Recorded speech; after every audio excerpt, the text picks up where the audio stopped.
গল্পের সেরা সময়। নমস্কার, আপনারা শুনছেন গল্পের সেরা সময়। সকল শ্রোতাদের জানাই স্বাগতম। আজকের নিবেদন এখনো ভূত আছে, এই বইটি থেকে নেওয়া একটি গল্প, অস্থি বিসর্জন।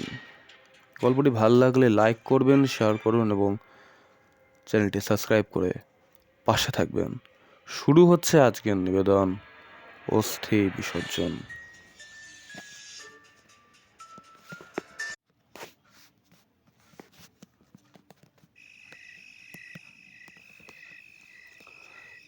ভগীরথপুরের হাবল চৌধুরীর তখন অল্প বয়স, ব্যায়াম করা, মজবুত শরীর, বড় বড় চোখ, টিকালো নাক আর পুরুষ্ট ঠোঁট।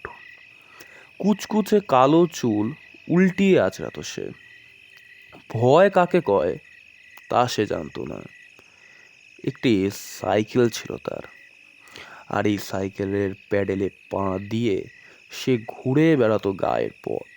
শখের মধ্যে তার ছিল নানা রকম পায়রা পোষা, রেডিও আর কলের গান ছিল তার সঙ্গী। তার গানের গলাটিও ছিল ভারী মিষ্টি। সাইকেল চালাতে চালাতে গান গাইতো সে। এছাড়াও তাদের বাড়ির দোমলা ছাতে উঠে গলা ছেড়ে গান গাইতো সে।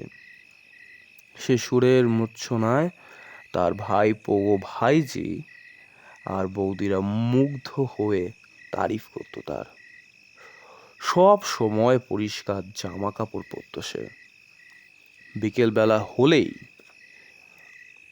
তাকে দেখা যেত ধবধবে সাদা কোচানো ধুতি আর গিলে করা পাঞ্জাবি পরে ছাদে উঠে পায়রার খাঁচা খুলে দিয়ে পায়রা ওড়াতে।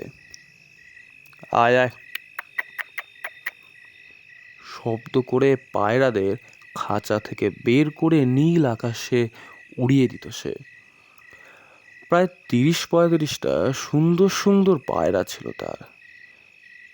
তাদের কারোর পায়ে রূপোর মল তো কারোর পায়ে সোনার মল। এসবই শখ করে তার প্রিয় পায়রাদের জন্য তৈরি করিয়েছিল সে। জমিদারের ছেলে হয়েও বিষয় সম্পত্তি কাজকর্ম বিষয়ে সে ছিল উদাসীন। তার সহজ সরল ব্যবহারের জন্য গায়ের লোকের কাছে সে ছিল অতি আপনজন। তাদের গায়ের পাশ দিয়ে বয়ে চলেছে ভৈরব নদী। তখন গ্রামের কোনো গরিব ব্যক্তির মৃত্যু হলে তার আত্মীয় পরিজন ভৈরবের তীরে বালু চড়ে মৃতদেহ সৎকার করত। তাদের ইচ্ছে থাকলেও সামর্থ্য ছিল না 20 মাইল দূরে বহরমপুরের শ্মশানে গিয়ে মৃতদেহ সৎকার করার। এই হাবল চৌধুরী করত কি, এসব মৃত ব্যক্তির অস্থি নিয়ে সাইকেল চেপে 20 মাইল দূরে বহরমপুরের গঙ্গা বক্ষে বিসর্জন দিয়ে আসত। বহু ব্যক্তির যেমন থাকে মরা পোড়ানোর ঝোঁক, তেমনি হাবল চৌধুরীর ছিল মৃতের অস্থি গঙ্গা বক্ষে বিসর্জন দেওয়ার ঝোঁক। তার এই বিশেষ ঝোঁকের কথা গ্রামের প্রত্যেকেই প্রায় জানত। গ্রামের অনেক বৃদ্ধারাই তাই হাবল চৌধুরীকে ডেকে অনুরোধ করত, হ্যাঁ হ্যাঁ বাবা হাবল, আমি মরলে আমার অস্থিটি গঙ্গায় দিয়ে আসিস বাপ। হাবল চৌধুরীর কথা রাখত।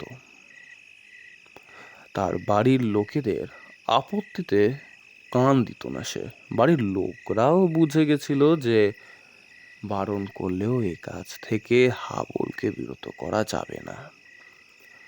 তবু তার বৌদি তার প্রিয় আদরের দেওরটিকে বারণ করত, অত দূরের পথে একা একা অস্থি না নিয়ে যেতে বলতো। হাবল হেসে উড়িয়ে দিত বৌদির কথা।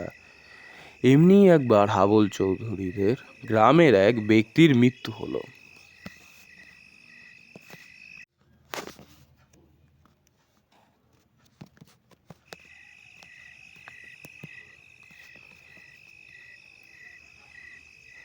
মৃতের আত্মীয় পরিজন আস্তে আস্তে মৃতদেহ দাহ করতে করতে একেবারে দুপুর গড়িয়ে সন্ধে হয়ে গেল। হাবল চৌধুরীকে তার বৌদি বলল, হাবল, এই ভর সন্ধ্যাবেলাতে তুমি আর অস্তি নিয়ে বহরমপুরে অত দূরে যেও না ভাই। সে বলল, ও তুমি কিছু চিন্তা করো না বৌদি, এখন তো সবে সন্ধে, আমি 11টা 11:30টার মধ্যেই বাড়ি ফিরে আসবো। এই বলে হাবল চৌধুরী তার সাইকেল নিয়ে বেরিয়ে পড়ল।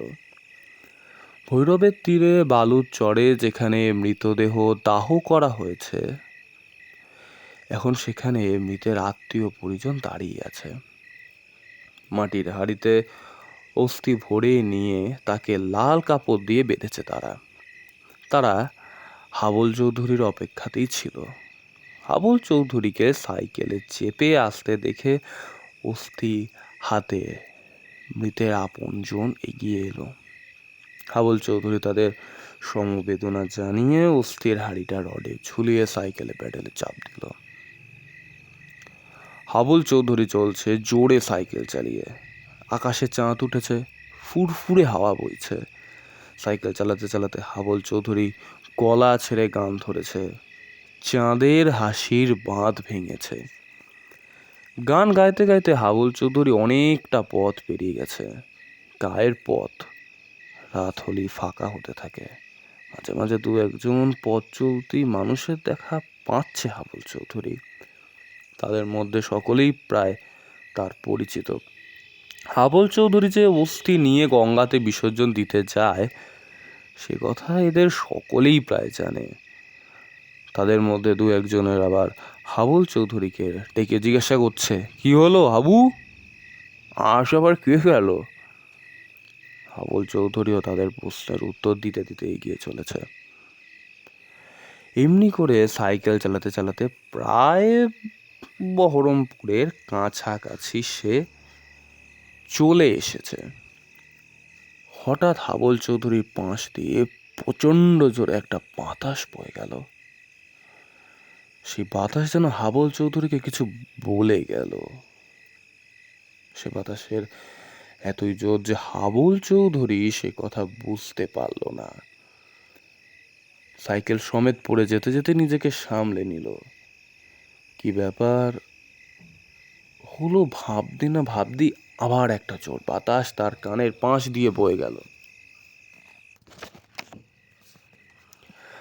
হাবল চৌধুরী এবার স্পষ্ট শুনতে পেল কে যেন তার কানের পাশে এসে ফিসফিস করে বলছে, আমার অস্ত্রটা আমাকে দিয়ে দে। অসীম সাহসী হাবল চৌধুরীও সেই আওয়াজে বুকের ভেতর হিম হয়ে গেল। জোরে আরো জোরে সাইকেলের প্যাডেলে পা চালিয়ে চলেছে হাবল চৌধুরী।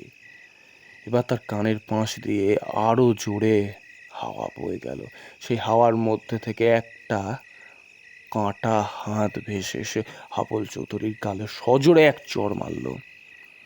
হাবল চৌধুরী আবারও শুনতে পেল ফ্যাস ফ্যাস করে রাগে দাঁত কড়মড় করতে করতে কে যেন তাকে বলছে বারবার, তোকে বললাম না আমার অস্থিটা আমাকে দিয়ে যা। চিৎকার করে জ্ঞান হারিয়ে সাইকেল সমেত মাটিতে পড়ে গেল হাবল চৌধুরী। জ্ঞান ফিরলে সে দেখলো পথের পাশে একটা গাছতলাতে সে শুয়ে আছে, আর তাকে ঘিরে পথ চলতি দুজন মানুষ। তাদের হাতে একটা বাংলা লণ্ঠন। সে বাংলা লণ্ঠনের স্বল্প আলোতে হাবল চৌধুরী দেখলো তার সাইকেলটা উল্টে রয়েছে, আর অস্থি সেই মাটির হাড়ির পথের মধ্যে ভেঙে টুকরো টুকরো হয়ে গেছে। হাবল চৌধুরী ভয় ভয় চোখে সেদিকে তাকিয়ে দেখলো মাটির হাড়ি ভেঙে টুকরো হয়ে গেছে ঠিকই, তবে সেই মাটির হাড়ির একটা ভাঙা টুকরোর মধ্যে অস্থিটা পড়ে আছে। অস্থিটা যেন হাবল চৌধুরীর দিকে কটমট করে চেয়ে রয়েছে। ওই লোক দুটি বলল হাবল চৌধুরীকে, আপনি আজ আমাদের বাড়ি থাকেন, আপনি আজ যেন না যান ওই অস্থি গঙ্গায় ফেলতে, কাল ভোরে ও কাজটা আমরাই করবো ক্ষণ। এই বলে তারা হাবল চৌধুরীকে সাইকেলটা পথের থেকে তুলে নিয়ে এলো। লোক দুটির বাড়ি কাছেই ছিল। হাবুল চৌধুরী সেখানে কিছুক্ষণ বিশ্রাম করে ওদেরই একজনকে সঙ্গে করে বাড়ি ফিরে যেতে চাইল। ওরা অনেক করে হাবুল চৌধুরীকে সেই রাতটা তাদের বাড়িতে কাটিয়ে যেতে বলল। হাবুল চৌধুরী জানতো যে তার বড় বৌদি সে না ফেরা পর্যন্ত শান্তি পাবে না, তাই গভীর রাতে বাড়ি ফিরে এলো। তার বৌদি তার মুখ থেকে সব কথা শুনে দু হাত জোর করে ভগবানের উদ্দেশ্যে প্রণাম জানালো। তিনি ঠাকুর ঘর থেকে গঙ্গা জল নিয়ে এসে হাবুল চৌধুরীর গায়ে মাথায় ছিটি দিয়ে বললেন, একমাত্র ঠাকুরই আজ তোমাকে রক্ষা করেছে ভাই। আজ থেকে তুমি প্রতিজ্ঞা করো যে আর কোনোদিনও তুমি অস্থি বিসর্জন দিতে যাবে না। হাবুল চৌধুরীও প্রতিজ্ঞা রক্ষা করেছিল। এই ঘটনার পর থেকে আর কোনো দিনও সে অস্থি বিসর্জন দিতে গঙ্গায় যায়নি।